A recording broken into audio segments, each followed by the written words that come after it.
Sisters of a Certain Age, Conversations with a Therapist and a Doctor. I'm your co-host, Judy Grant, licensed marriage and family therapist. And I'm your co-host, Dr. Sophia Grant, board-certified pediatrician and board-certified child abuse pediatrician. So, Candy, we had a pretty momentous event that happened this week. What was going on? Yes, our dear mother turned 86. 86 years old. And it is such a blessing to have her. I wasn't able to break away from work this week, but yesterday, Judy and I, we took her out for brunch, and she splurged. She just had an English muffin and bacon. And cocoa. And cocoa. She's a cheap date. And then we took her shopping because Judy and I were going to be taking her to Jamaica at the end of this month for a couple of weeks. So, yeah. And then, of course, she had a laundry list of things that she needed to get for other people. Of course. There was nothing for herself, but it was lovely. Yeah, it's I did squeeze in a quick visit on Wednesday on her birthday, and I brought her a few little cakes, and she told me that she ate them up all by herself, as she should and can. Yes, that's exactly what I told her. Yeah, but like you said, such a blessing to have her. She's slower, but we move at her pace. Yeah, we do what she needs. We take her where she wants to go, and we had a really nice morning. And when I was dropping her off, she said, I never want you and your sister to think me not grateful for everything you do. Yeah, we know. Yeah, we know. Yeah. It was so sweet. Yeah, it was so sweet. Yeah. All right, so enough about Mummy's birthday celebration. Candy, you want to share with everyone who we have with us today? Well, funny enough, the person that we have on today's episode went to school with a former guest, Dr. Suzanne Gilbert. They went to elementary school, and then Paula and us, we went to high school together. Yes. But then going back, Paula is Jamaican. So we always call attention to anybody on the show who is Jamaican or from the islands. And Dr. Paula Rogers is an ENT, which is fabulous. But I think one of the most fascinating sides of Paula's life is that she is a yoga teacher, but not just any yoga teacher. I've seen on Facebook, she has little yoga retreats, and I have never been able to jump on that yoga bandwagon. But we're here to talk to Paula today about yoga, the health benefits, and what it does for her, what it can do for other people, and anything else that pops up along the way. So welcome, Dr. Paula Rogers. Welcome. Thank you both so much. It is actually really, really nice to see you guys, both of you, and then also to be a guest on this program, because it sounds like it's going to be a lot of fun. Yeah. Hopefully informational for a few people. Yeah. Absolutely. So, Paula, why don't you share a little bit of your path with us and how you went from medicine into yoga? Yeah. So well, I mean, medicine it's of course, we all know people who are on this program, you and I speaking, and then people who are watching this program as well, that it takes a long time to be a physician. Head and neck surgery definitely is all lifetime and consuming. I felt like at some point in time I needed another avenue to go towards during the practice. I felt like I needed kind of an outlet somewhat. I was always a person who was athletic, but I don't know, I was just feeling a bit more tense. And so I just started taking yoga initially so that as a mode of physical exercise, actually, Mm-hmm. something different. Because I was getting tired of like running and cardio and things like that. So I started taking it and to have more exercise, get a little bit more flexible actually as well too, because I was just tight with all my muscles and probably my brain and things like that, Hmm. right? And then at some point in time, I was kind of like, oh, I really like this yoga. It had been about 5 years that I had been taking yoga. And so then I thought to myself, there must be more to this Mm-hmm. practice than the what they call the asana or the physical practice, right? So I um, started taking classes elsewhere and started finding out a little bit more about what yoga has to offer. And yeah, I was captivated. And there was actually one particular teacher that I enjoyed a lot, and I thought, yeah, I want to learn more, right? Hmm. And so I, again, started taking more classes, started finding out the breath work that goes along with yoga and the Mm-hmm. meditation, the mind, the body, um, the spirit that's, within each of us, and things that we start learning about during yoga, that learning during the time that you're learning more about yoga. So, I did my teacher training. I did the 200 hour, I did the 300 hour programs, and just started like practicing more and reading more. And um, then again, I thought to myself, oh, I could do more. I wanted the feeling that I was getting, I wanted other people to Mm-hmm. experience, right? Right. So I again found a teacher and thought and talked to him a little bit, and I thought I could teach. I think I can teach. I think I know enough. I've experienced enough. I think I could teach. And so then I started teaching, and I try and weave in my medicine, my medical Mm-hmm. Hmm. Mm-hmm. knowledge, especially even back from college, like the physiology, anatomy, um, or I guess med school, physiology, anatomy learnings, to teach those to the people who I'm teaching. Um, and it just again it just kind of grew from there. I love teaching. Even when I was tired and I was exhausted from work, like I'd go and teach, and all of a sudden I'd have a bunch of energy. I thought that teaching was not really teaching. It was a Fun. source of fun, right? And Right. I just love to empower the people during my classes. So and it again it just kind of kept growing, and so I wanted to do more. I wanted to experience this type of feeling, like in a group setting. Mm-hmm. I wanted others to bring others this um, into this little uh, area of practice or this area of yoga that I was learning and understanding. And so I that's when I started doing my retreats. And so I've been doing those for probably, it's scary. It's like probably about 5, 6 years actually that I've been now putting retreats Uh-huh. together for people. Mm-hmm. So Now, here I am now. Wow. so from your first class to teaching, that's 200 and 300 hours is a lot when you have to weave it into Mm-hmm. Mm-hmm. practicing medicine. Um, how long, like from your first class to teaching, did it take? And who were your teachers? Was it like inside where you're taking notes, or was it practicing yoga and people talking and telling you? Okay, so it's both. It's Okay. both. It's both. The people who were instrumental for me to make a change usually were teachers. Like I was taking their class and I knew them, and I could talk. And I could talk to Mm-hmm. them. About teaching. The 200 and 300 hour. I mean that's everything. That's you're practicing. There's lectures. There's homework Mm-hmm. that you Mm-hmm. have to do during that time. And so it spans over usually months where you have to, practice and learn. And then you get, accredited and things too. Wow. Wow. How old were you when you started, Paula? Were you in medical school or before or when? No, Yeah, it was late. No, it was late. I was like 30 or 31 because I was Mhm. already practicing. I was late. That's Um, It's late.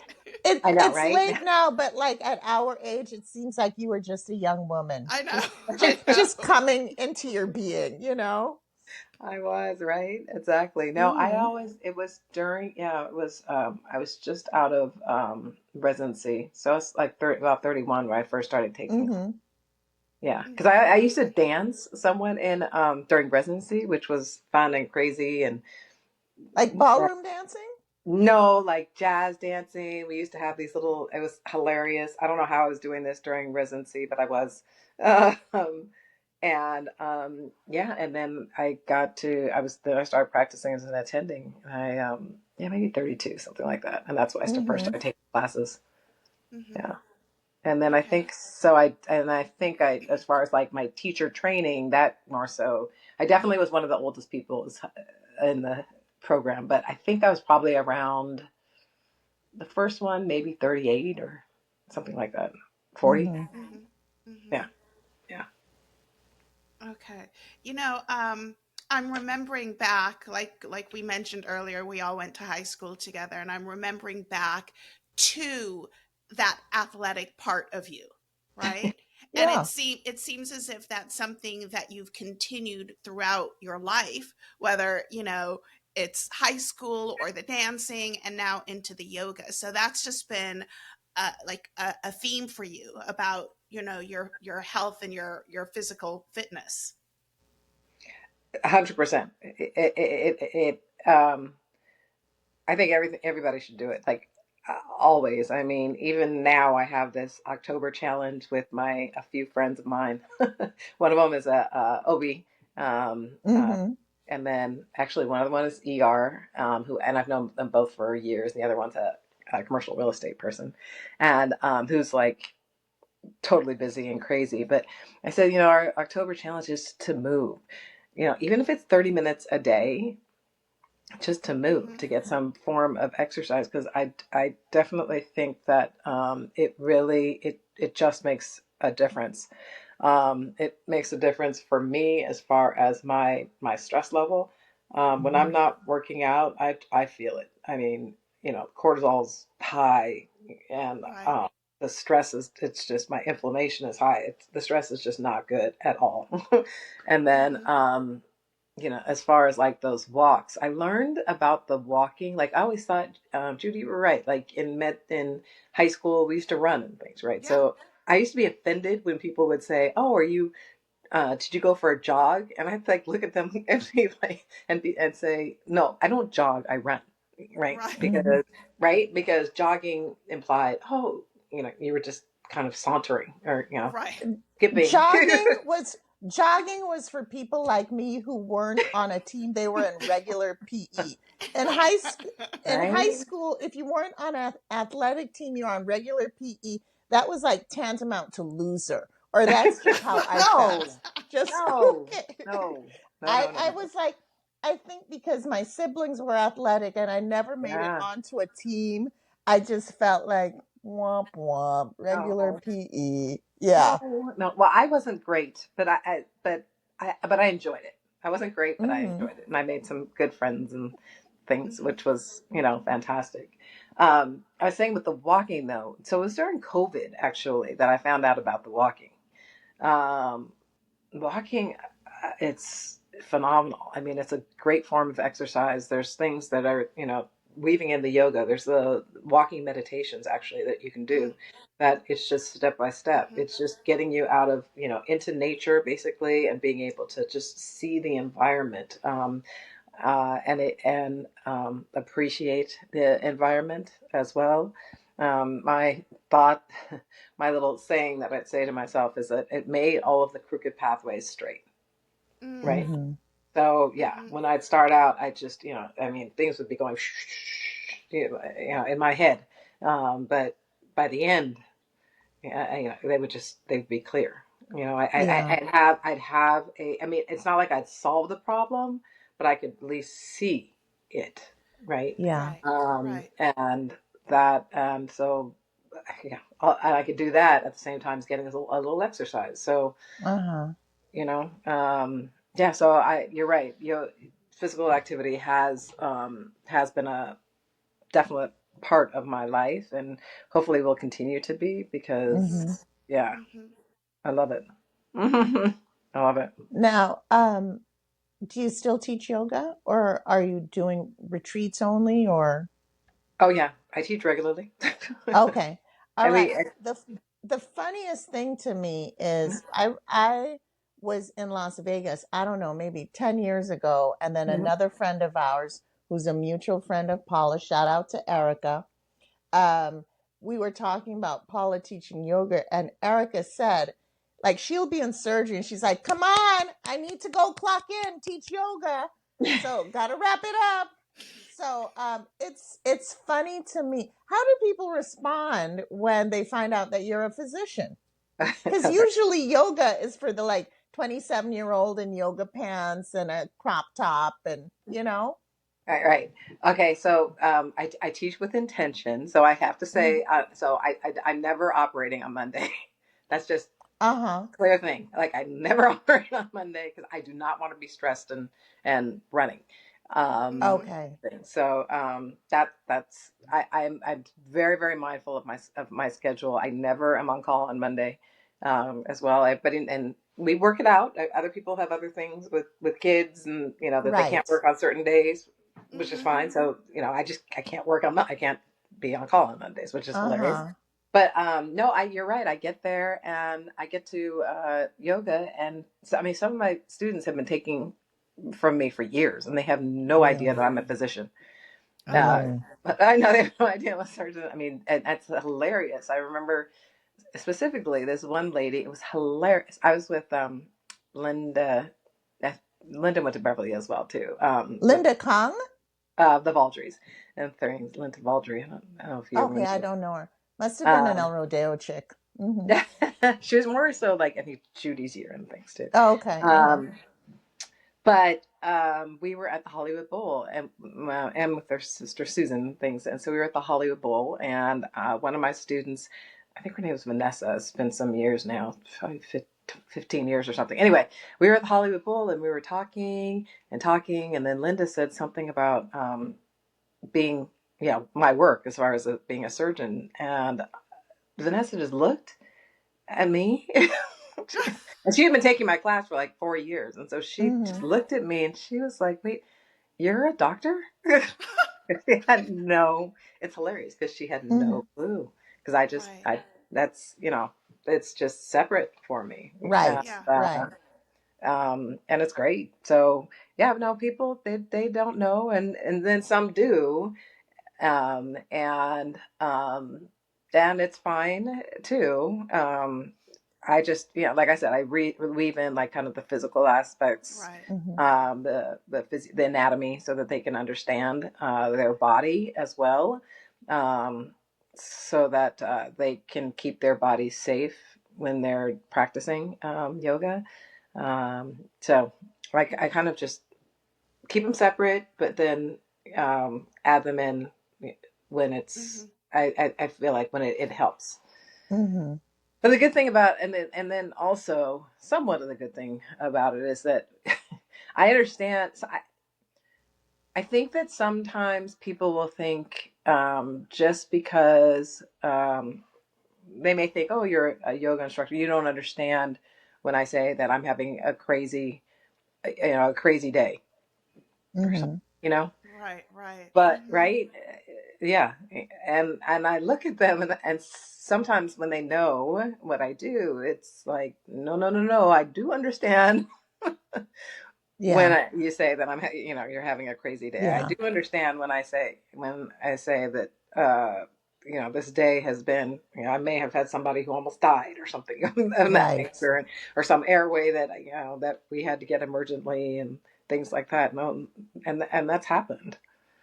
So. Right. So for our audience, Paula is an otolaryngologist, otherwise known as ENT.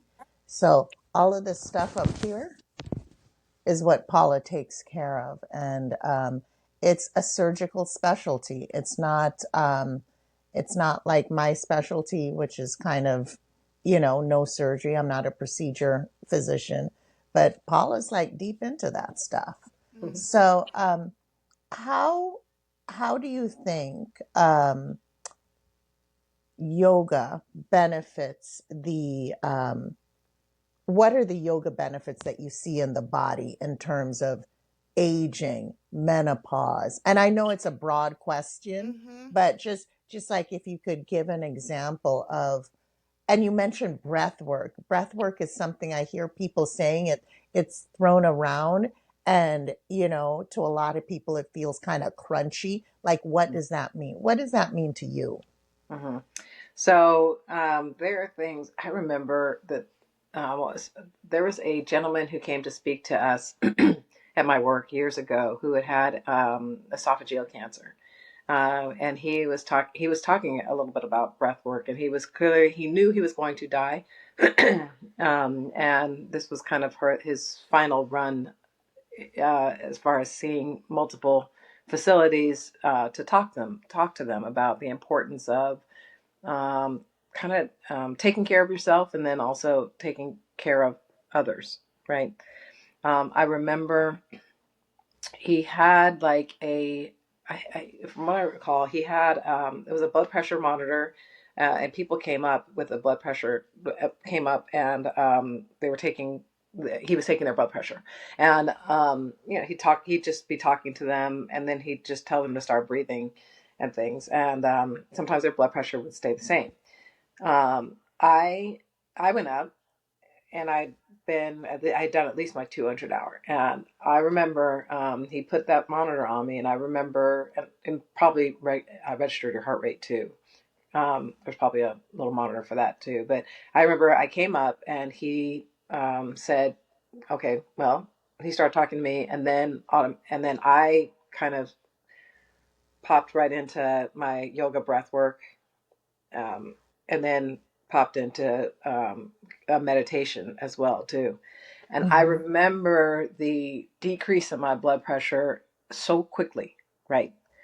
And the Really? heart rate so fast. Yeah.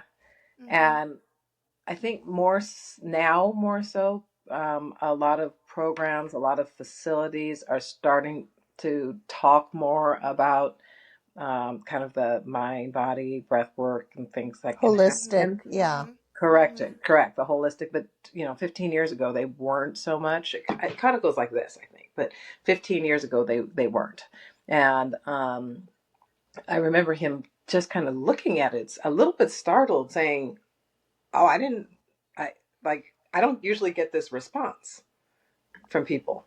Uh-huh. I don't see this, objective type of evidence."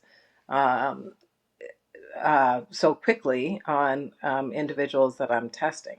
So okay, let's broaden that concept, right? Now let's say you're walking around and you're not breathing, and so your blood pressure is staying like that constantly, right? Staying Right. high, Right. right? Because you're on. You got to be fast. You got to be thinking. You got to be ready to go. If your blood pressure is like that, again, the cortisol, we're talking a lot about cortisol lately, but the cortisol stays high, your heart rate stays high, you're not effectively pumping, blood to the essential organs in your body. What does that do, right?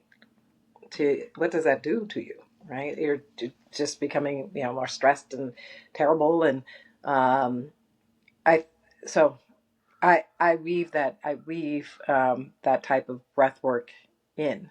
I Mhm. make I the walking meditation. I make my colleagues go on a walk and do a gratitude practice Mm-hmm. before we start the MD meeting. Sometimes we'll do our gratitude practice. Will just be saying something that we may be Yeah. Yeah.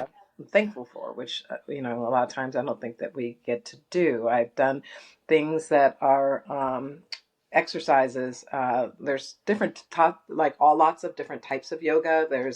Like there's more of a flow yoga. There's a which is called vinyasa. There's a hatha. There's a yin yoga, and so yin is all about having of um, support of like the ground and props in order to get you through the practice. But it's a very slow um, slow practice. I don't want to say slow practice. It's a practice that allows you to kind of incorporate your breath and get you Mhm. deeper into the pose, and more Mhm. so perhaps into a meditative state as well too, and weave that in. So that's something that I have um, integrated into some of our MD meetings too, Mhm. um, Wow. just so that people, they can do this on their own. Um, Mm-hmm. to help them, perhaps through their day. And I think that if they help them, for physicians, I think if you help yourself a little bit, then you will be that much stronger, that much more effective as far as helping others. So Yeah.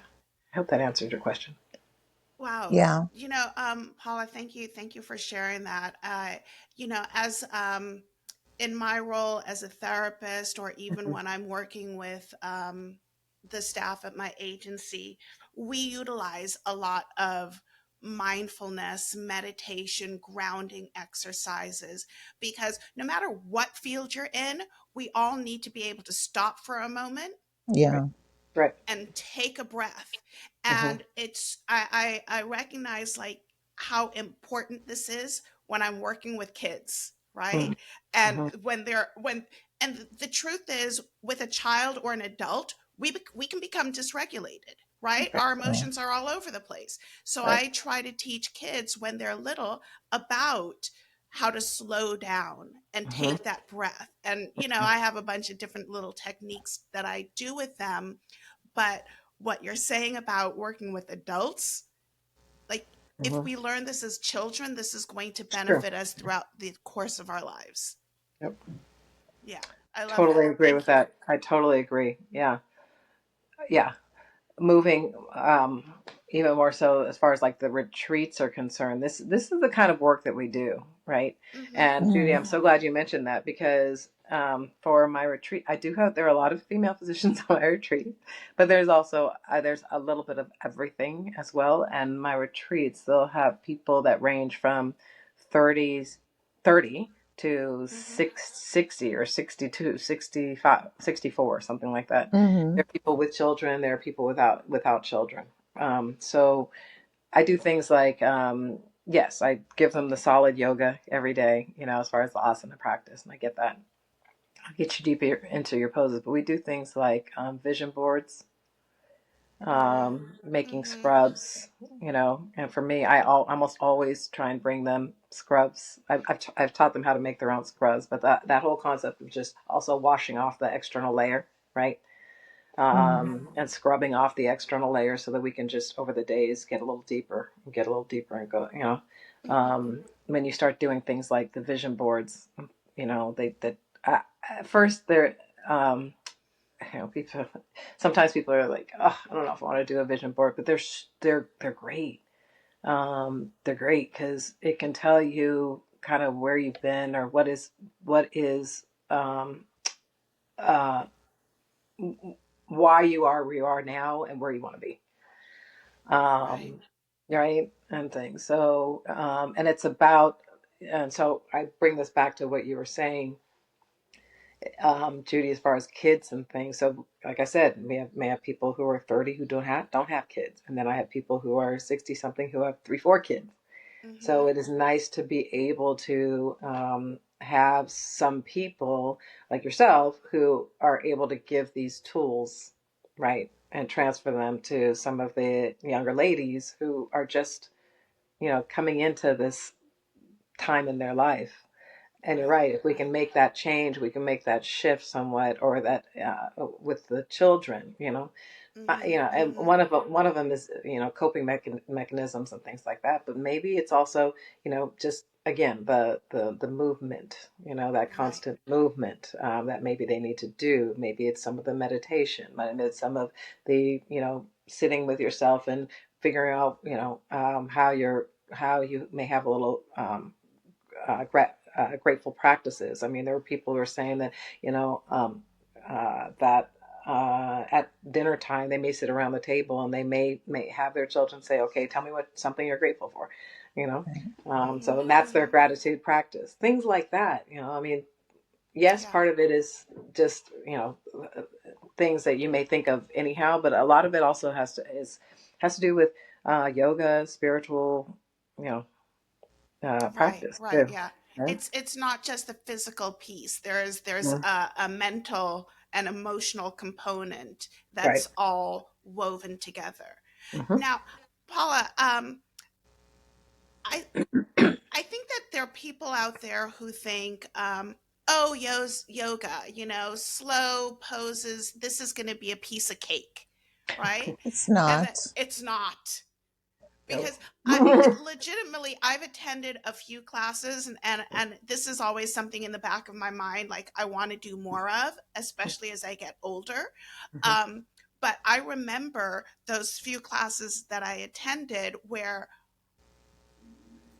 this is a lot harder than Yeah. I expected. Yeah. Right. Yeah. So, but I think, there's this like, oh, yoga, it's, just this kind of airy, light sort of thing. But this is like really, and you're going to have to correct me, like about like your posture and your core and And your control. control. Right. So, and it is completely, and that's what I was saying. There's so many different types of yoga, right? As well. And so I was talking a little bit about that before, as far as like your vinyasa. That's flow, that's uh, you're constantly moving doing Moving. that class. Exactly. And you're weaving the breath in through the movements, too. That kind of class, it can get very heated. It can get very physically demanding, especially for some places. They'll have hot yoga, so you're moving in, it's 100 degrees, so you will perspire. That's just gonna kill I me. mean, I that's my can't. That's like baseline a nightmare. anyway. Yeah, yeah. That, and then like the body sweat and I'm like, do they hose the place down after? The thought of that just, yeah, I'm just like, I can't Okay, wrap my brain around see, you're Right. body talking fluids. about hot yoga, and I have my handy dandy fan right here Right, because I'm yeah. already hot. I can't even Yeah. imagine. I know. Okay, go ahead. Yeah. Continue, Hilarious. please. I mean, okay, so there's hot yoga, but then there's also vinyasa that's not heated too. Mhm. So that's I mean, and that's for people who don't like the sweltering heat. Then that may be more their speed, basically. But then, I mean, there's other types. Again, I was telling you about the yin yoga. Hmm. In yin, you may only do like 6 postures, or maybe 7 postures, because it's long holds, right? Um, that require you to be still, right? But that See, and the interesting thing about yin is that you're right. So that may not be as active. You may not sweat and things like that, but Mhm. that can be equally as challenging, because for me, or for people who have like a little bit of monkey brain, right? And they Mhm. think about, what's happening yesterday, what's happening today, Hmm. That's holding a me. posture, Yeah. right? So staying in one position for 5 minutes is tough. Wow. Wow. Yeah. It's tough. You want to get out. So if you're think so as a beginner, do you Hmm. have recommendations of where beginners should start? Because like you said, there are different types of yoga, and when I read these descriptions, it feels a little intimidating. Like I don't know what this is, what I'm getting myself into. Hmm. Um, where do beginners start? I think that it's a good idea to take some um, like beginning classes. I think it's good when when uh, studios have like level one, level two, Mhm. level three, uh, kind of informative little clips, basically, that describe what the yoga class entails, so that Mm-hmm. right, so that you don't jump into like the most advanced class.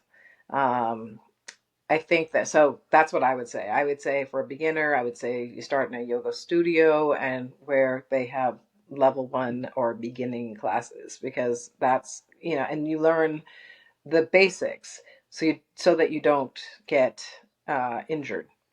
There are Mhm. other classes, that are all levels and things, and so when you have those types of classes, um, you have to be mindful of the teacher. For me, I will have an all level class, and you may have somebody who walks in who's just never taken yoga before, and I think that for me also that's why it works out as far as my past, being a physiology anatomy major Mhm. and Mhm. even in college and things, is that so because I mean, I'm very descriptive as far as the movements, um, so that, and I just tell them, just listen to what I'm saying, and try and move from there, so it's safe, Mhm. and Mhm. they feel like they're in a safe space, and they also feel Right. like, hey, that they can do this, and if they keep coming back, they will even more so. You get used to the names, you get used to the postures and things,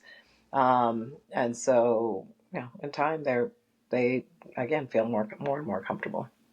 Right. Yeah, but Okay. level one, yeah. I just want to stress again, like Okay. Level studios. one.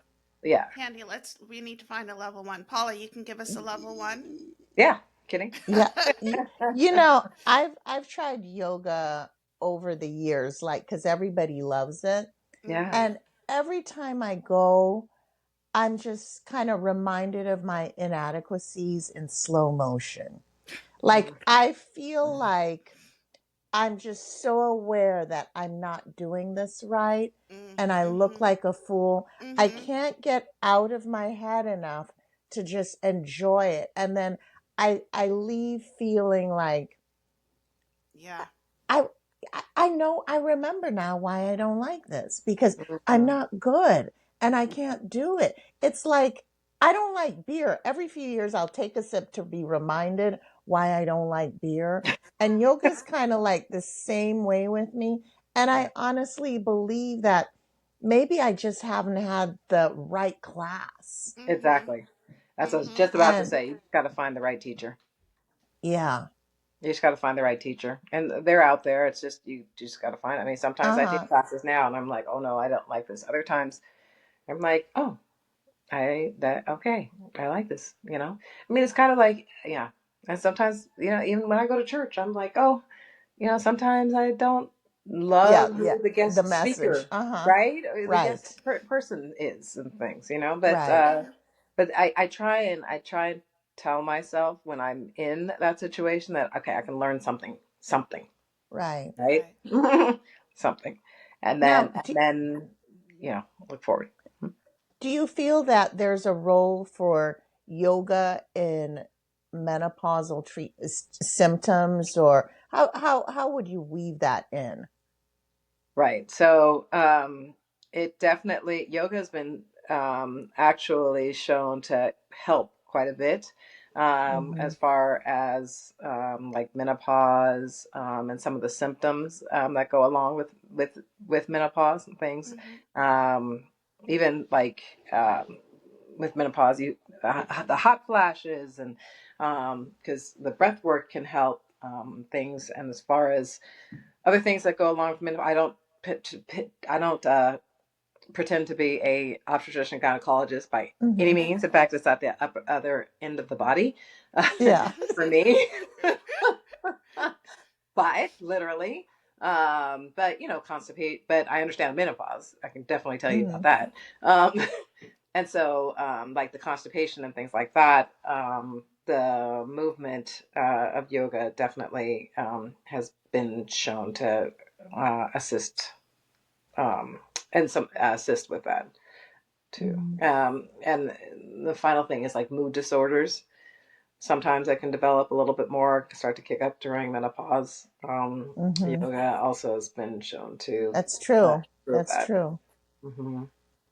Yeah. So as we're talking about women of a certain age, I'm thinking just about um, you know, s- building strength in our bodies. And I think people think, well, I think, like, oh, I need to go and lift weights. Mhm. But I think yoga also has those offers those benefits Right. It's just strength in a different way. Can you Right. And talk a so little bit about that? absolutely. So, and that's the other thing is that, right, as you get older, the bone density starts to decrease, Decrease. unfortunately, especially in women because of the estrogen, right? The loss of estrogen and things too. So with so they people have been talking about a lot about strength training nowadays, also especially in menopausal or perimenopausal women to increase bone density. Well, yoga can do that as well if you think about it, right? Some of these like arm balances and things that you're doing are strength training type of movements in that you're lifting your own weight, right? Yeah. Yeah. You're suspending your weight, right? And whatever that weight is that load that you are putting upon, I don't know, your arms if you're doing like a sustained plank position, forearms, right? If you're doing a same thing, sustained plank position as well. Some of the balances like on one legs, those are increasing again the load that you are presenting towards yourself. So if you're doing that regularly, yes, yoga, it may not be lifting weights, but it's definitely Mm-hmm. a form of strength, kind of a strength exercise, I should say. Okay. Yeah. And then I think one of the beautiful things about this is you can do it anywhere, really. You don't need to have special equipment to do yoga. You can do it in small areas. Um, Right. and then, do you have any apps that you think are especially helpful? Um, I don't. I don't have app. Okay. There's lots of. I should just say YouTube. You know, Mm-hmm. is Yeah. there's great people that are on YouTube. I'd have to. I don't go on YouTube Uh-huh. that often now at this point in time, but there have been in the past. There's been some YouTube sequences or classes that you can Uh-huh. take. You can certainly join in to classes online. They're not Right. as popular as they had been in the past. Um, Right. they were very popular, obviously, during COVID. Mm-hmm. But Right. I mean, I honestly, I just didn't feel like getting up and going to class one morning. Mm-hmm. So I went to, so I just went in my garage, turned on a little Mm-hmm. computer, and Right. I took an online class like that, and it was great. And I would say also, Judy, you were asking about, the level one type of classes. I Mm-hmm. know that there's probably online classes that are, level one type classes as well. It's just that, I would steer a little bit away from those because if you're in class, then you are able to get some instruction, Mm-hmm. Feedback. you get Yeah. some assistance, and feedback and things. Right. Mm-hmm. Um, Right. yeah, there's online. Yeah. But yeah, online is definitely out there. When I was during COVID, yeah, I mean, I don't know how I did this, but I did. I taught 3 days a week, 6 Oh, a.m. wow. I know, 6 a.m. Like maybe it's like 4 or 5 days, 4 days. I don't Mm-hmm. know. It's really early in the morning, before people, because it was a lot of physicians. A lot of Right. Mm-hmm. physicians and the people from like East Coast. And I had one person who was like out of the country who used Yeah. to come. Um, and we would have our little screens. And I mean, it was great. It was very personalized too, because I could see what the person was doing. I mean, I would teach it, and all you need is your mat. And they would just set up their computer. And then, I show them the whatever the pose was or the sequence, and then I'd be able to watch them and then Mm-hmm. kind of Mm-hmm. give them instructions, and that's when your words help, right? You Right. um, give them the verbal instructions as well. It was that's a good time. It was weird, but again, how yoga pulls a strong community together. And I Right. remember um, one night it was, I don't know, 7 o'clock at night, and so the little anesthesiology group came on because they were working. They were all on call, but Mm-hmm. they didn't have any ORs that were going at the moment because it was a little bit quiet during COVID. So they would sit there and there were like three ladies, and they joined in and took the class. It's really cute at 7 at night. Mm-hmm. Wow. Well, I mean, it sounds like you've built like an incredible community, Yeah, Yes. and you probably have people all over the world who, who you can connect with through this practice of yoga. I do. I do. Yeah. I love. Yeah, I love some of my one of my old teachers. Yeah, she's moved to London, but I'm still in contact with her because Uh-huh. she's just a lovely individual, beautiful person. Um, yeah, I mean, and then I like, I can go there and I could take her class or meet Right. her for, Right, right. lunch and take a class. You have Right. this, yeah, one of our friends, she moved to Canada, like Toronto or Ontario, one of the two, but comes Mm-hmm. back and takes Mm-hmm. comes to the yoga retreat and things, and it's just nice. Yeah. So, Paula, when's your next retreat? I have three actually. I usually help a friend of mine with hers, and that's in April. April, Mm-hmm. and then I have my solo ones next year. One's in June. That one's in Ojai. It's June 4th to June 7th. Mm-hmm. Which is you guys have probably been to Ojai. It's a beautiful Yeah. area. Yeah. Mhm. Okay, good. Mhm. I just found out about it, which within the last maybe 5 years, I love it there. I call it my special place. And the Mm-hmm. other one is in Whistler, Canada, and that's August 21st Oh, to the 26th.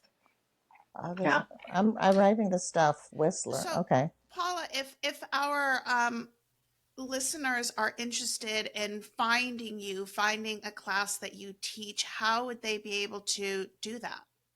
Probably Instagram is the best way. So it's under Paula Rogers Yoga. Okay. All You right. Okay. And then there it will tell us where you're teaching and when. So there, it'll tell like for the retreats and things. I usually have my retreats. I'll open it to the people who've been before, and Mm-hmm. then at some point in time, then I open it up to the public as far as whether or not, as far as if you want to attend. Okay. So right, exactly, and so it gives information. Some on my classes, and some if I'm like substituting a class too. Okay. So that was Paula Rogers Yoga. You Uh-huh. got it. Yeah. Okay. And Judy and I have a cousin who she actually owns a yoga retreat in Ibiza, Oh, Spain. And Yes, she she is booked does. out probably a year in advance, international yoga retreat. So, that would be fabulous yeah. to have Paula teach in Spain to and then Mhm. they have a chef who will prepare the meals, and it's just fabulous, I you know. definitely need to connect with you because Yeah. I've done a yoga retreat in Spain and had a fantastic time, and Oh, I'm wow. always, Okay. yeah. Whistler was my first like international yoga retreat, Mhm. which is kind Mhm. of close, but Right. I shall be going further so Right. soon. Oh, that's Neat. Yeah. wonderful. Yeah. Hmm. So, Paula, it's been Paul, such a yeah. pleasure Yeah. Oh, just It, see you and chat with you and to learn about your practice. It's yeah. Paula has two practices, her ENT yeah. practice and her yoga practice. Yeah, but Yeah. honestly, like I feel like calm, I feel grounded, Mm-hmm. I feel like comfortable in my space, and I think the vibe that you put out is did that for me this morning. So Mm-hmm. thank you. good. I'm glad. Yes. I'm glad. Yes. I'm Yeah. glad. This has been a great conversation. And I will try again and Yeah, I'm Okay. gonna see. have to try. I will definitely try again, because I I I refuse to believe that like yoga's not for me. Come on. So I Right? think Right. there's something for everybody, and I think, you know what, it's just kind of this feeling of inadequacy in my athletic ability and just getting in my head, and I just need to, put that aside. But you Yes. know what, Candy? I also think you go into something like that, and I do it too, and I compare myself to other people who might have Yeah. been doing it for years. And then Right. Hmm. I feel like the idiot. But the Right. Yeah. reality is, they were once in that place of Yeah. beginner too. Yeah. So let's not make that stop us. We Yeah. can take Yeah. Tusoka to a yoga studio Yeah. and, Yeah. work on ourselves, strengthen Yeah. ourselves. Yeah, you just got to say, I'm happy that I'm here. I'm happy. I'm happy. That's what I try and tell my students during class. I'm like, I'm just happy to be able to breathe. You know, Yeah. I'm Yeah. just happy to be able to move. And Sophia, Yeah. as far as we see patients and they have issues and they have, Yeah. the things that happen to them, right? Where they can't move. They Yeah. can't breathe. I mean, we, all of us, I want to say, I mean, not that we take it for granted, but we just assume that we're going to we're okay. And, just being able to like drive yourself to take a class. I mean, it's a Mm-hmm. blessing, which Yeah. means too. So when I come with that mentality, the other thing is, as I get older, I may not be able to do some of the things I've had to let a few poses go, right? Mm-hmm. And I got to be okay with Yeah. that because, that comparison, like Judy was talking about, and you were talking about Yeah. earlier, it's not good. It's not healthy. I just have to be happy to be in the room. Oh, Right. We've yes. we've Yeah. said it before. Comparison is the thief of joy, Yes, it is. and Mm-hmm. yeah, you have to remind yourself not to compare. Right. So, Paula, thank you so much for joining us Yes. on this Uh, episode of To Soka. We have thoroughly enjoyed it, and Absolutely. if you want to reach out to us, you can email us at the number two, mhm. sokapodcast@gmail.com. We are on Instagram at Two Sisters of a Certain Age, and we are on YouTube. So find us, like, subscribe, and share. Thank you so I much. love it. Thanks, everybody. Absolutely. Oh. Bye-bye. Bye. No Longer Network.